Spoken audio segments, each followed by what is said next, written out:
Okay, so how can you have unity between Jew and Gentile without erasing God's specific promises to Israel?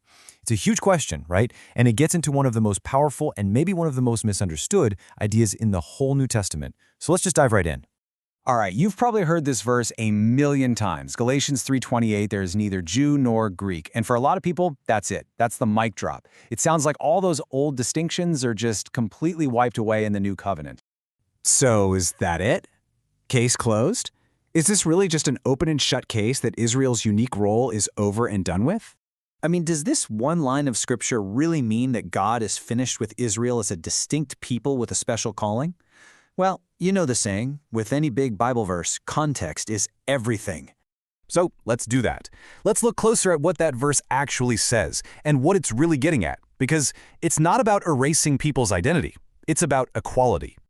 See, to really get this, you have to look at the whole verse. The Apostle Paul doesn't just stop at Jew nor Greek. He keeps going. He adds two more pairs. There is neither slave nor free. There is neither male nor female. And these aren't just random examples he's throwing in. They're all making the same exact point. And that brings up a really simple but super clarifying question. Think about it.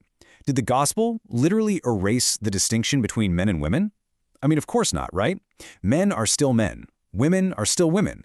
Those God-given realities didn't just poof disappear. So you see, the point here isn't about wiping out our identities. It's about wiping out spiritual hierarchies. It's about status. In Christ, men aren't spiritually superior to women. Free people aren't more valuable to God than enslaved people. And no, Jews don't have some special privileged access to salvation that Gentiles don't. It's all about equal standing before God. And that is what unity in Christ is all about. It's this radical equality on the only level that truly matters: our salvation, how we get to God. And the amazing thing is, it doesn't mean our unique God-given distinctions have to be erased.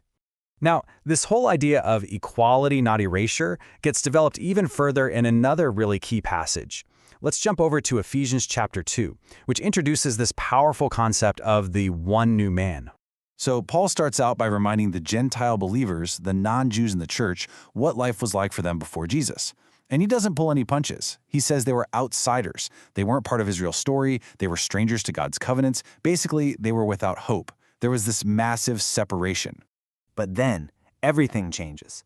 Through his death on the cross, Jesus himself becomes the piece that just demolishes that barrier, that dividing wall of hostility that stood between Jew and Gentile. And Paul lays out the process for us, step by step. You start with two distinct groups who are often hostile to each other. Then you have the cross. That's the game-changing event that makes peace. And what's the result? It's not one group just absorbing the other. No, it's the creation of something brand new, a single redeemed body where both groups now have the exact same access to the Father. And listen, this is the logical heart of the whole thing. Think about it. You can't make one new thing from two, unless those two original things are still real categories. The very language Paul uses, making one from two, requires that Jew and Gentile still exist as meaningful, distinct groups that are being brought together. This really highlights the huge difference between biblical unity and the idea of replacement theology. Unity is about joining together. It's about bringing two different things into a new relationship. Replacement? That's about canceling. It's saying one group just gets absorbed or forgotten. And what Paul describes in Ephesians is clearly unity, not replacement. Okay, so where does all this leave us? Well, it leaves us holding two massive biblical truths that, if we're being honest, can feel like they're in tension with each other. On the one hand, you've got all these super specific, unconditional promises to national Israel, promises about land, a kingdom, a future. But on the other hand, the New Testament is just crystal clear about this universal truth of one new body in Christ. And we can't just forget what Paul said so forcefully back in Romans 11, which we looked at before. He was talking directly about Israel when he said that God's gifts and his calling are irrevocable. They can't be taken back. So the real question isn't, which one is true? They're both true. The question is, how do they fit together?